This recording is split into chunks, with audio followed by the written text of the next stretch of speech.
All right, welcome back to another episode of Make It Make Sense. I'm your host, Bottles and Beers. Today we're going to speak about 5 fragrances that are quite slept on. Don't really hear too many people talk about them in the fragrance community. So get right to it.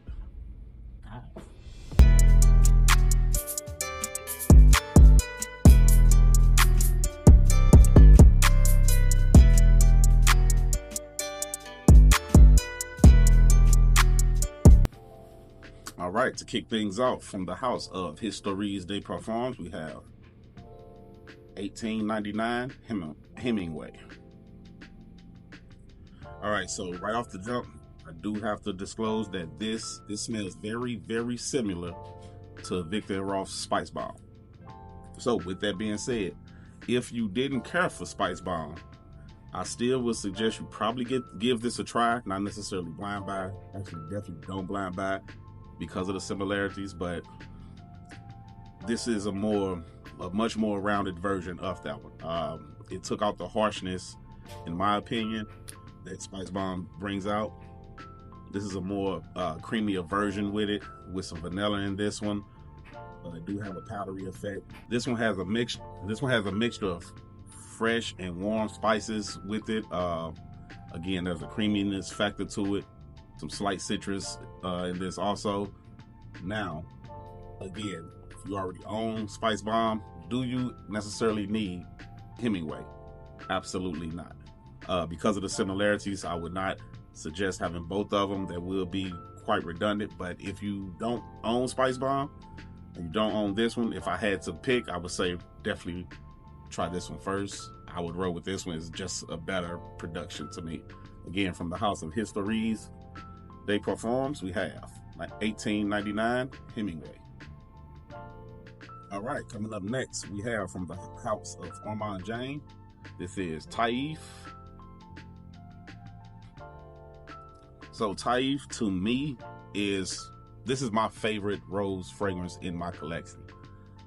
This one, of course, it has the Taif rose in there. There's some dates also with this one. Some jasmine, some pink pepper, but mainly with this one, that Taif rose. There's also some white florals. So I want to say some white and yellow florals with this one. I don't really pick up the yellow florals. The white florals, I do get that in the undertone, but the jasmine, the Taif, and the pink pepper in this fragrance is blended very well.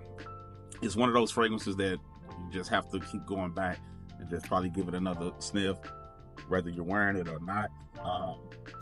Compliment factor. I definitely tend to get a lot of compliments when I wear this one. For the men out there, if you're afraid to wear a rose fragrance, this is one that you do not have to be afraid of at all. It do not come off feminine. I would say this one leans right down the middle as far as being gender neutral. So this is one I think you all should check out. I don't hear too many people talk about this one as much as other fragrances in the Armand James collection. Why is that? I don't know, but I own 3 Armand James, and even though I love them all, this is I'm probably going to have to say this is my favorite one out of the 3 that I own. I'm willing to say that. So, again, from the house of Armand James, if you do get a chance to get your nose on it, Taif. All right. Up next, from the house of BDK, we have Oud Abramat.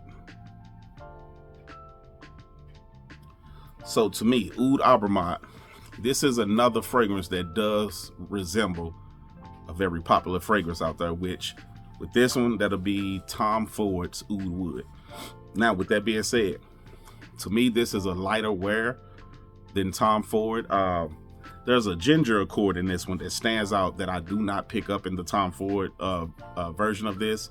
I'm not sure which one came out first, but even though they are similar, this one is a lighter wear, but it gives more of a I would say a Middle Eastern dustiness to it. This one has more of a sand desert feel to me than the Oud Wood. The oud in this is still westernized. Don't get me wrong. This is still a westernized oud, such as the Tom Ford. If you were to wear them side by side, could you pick out the difference? Yes. Would it be obvious enough to the average nose? If someone walked past which one that you're wearing, would they be able to pick it out? I kind of doubt that one. This one has more of a citrusy vibe to it as well, but mainly that ginger saffron accord with this one mixed with the brightness. There's a slight brightness with this one. This one makes it stand out a tad bit more than the Tom Ford. Now, which one would I prefer? That's kind of a coin toss. Because you can really, they both fit for any occasion, in my point of view.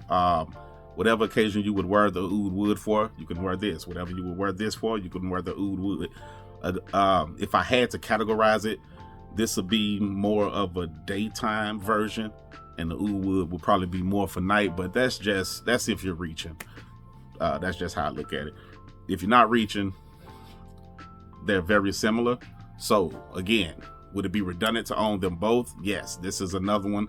This is something I could have put in that Blind Buy Fails episode, because I did purchase this after I had Oud Wood. So did I really need this one? No. But am I mad that I have it? Not at all. So again, from the house of BDK, if you want to get your nose on this, especially if you do not own Oud Wood, probably give this one a try. Oud Opperman. All right. Coming up next from the house of Cartier, we have Oud and Santal. So with this fragrance, this by far is at the top of my collection. Why? Is he going to say it? No, don't say it. This is probably one of the most creamiest fragrances that I own. It's also, there's a warmth to this fragrance that not too many perfumers are able to pull off, at least not to this level. This is one of those fragrances that I have to try really hard to not constantly go back to this one. I like to pride myself with wearing something different almost every day, but a lot of times this one I might go 2 days in a row just because I feel like there's always something else that you could pick out in this fragrance. This is definitely in my top 5 out of the hundreds of bottles that I do own. This is definitely top 5. Definitely want to check more out from this line. I don't own any other Cartier fragrances, which I do plan on doing sooner than later. But more than likely, I think I'm gonna be going. This is more of their upper echelon line, and I think I'm going to start off with these actually, just because of how much I like this fragrance, guys. Again, from the house of Cartier or Cartier, Oud and Santal. Definitely this is probably the best one on this list. I'm gonna just be honest. Let me just put that out there. All right, and to top things off, from the house of Nasomatto, we have Silver Musk. So I recently did a video speaking on this fragrance, so I'm not going to go in depth with that again. But basically, what you get from Silver Musk, this is probably the cleanest fragrance out there.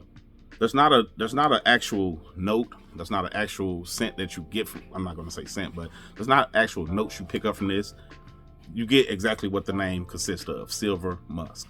This is a clean, natural musk. This one is like white linen sheets. Washed with a detergent that has absolutely no scent to it at all. All this does is basically, it gives more of a natural freshness skin scent. That's exactly what this is. This isn't something that's going to project loud. This is something that when walking past someone, is probably going to make them ask you, are you wearing a fragrance? More so than asking, what are you wearing? They're going to ask, are you wearing a fragrance? This is one of those that when you don't want to think too hard about, you just want to spray on something to ensure that you get that extra little bump that you do smell decent. This one to run to, guys. From the house of Nasomatto, definitely give this a try. Sample first, because again, this Smells like nothing, but a good nothing at that. We have Silver Musk. All right, so that's going to wrap this episode up. Please hit the like and subscribe button if you haven't already. And if you want to see more content like that, hit that notification bell to let you know when I upload more videos. And with that being said, I appreciate you all for watching. Until next time, take care. Pow.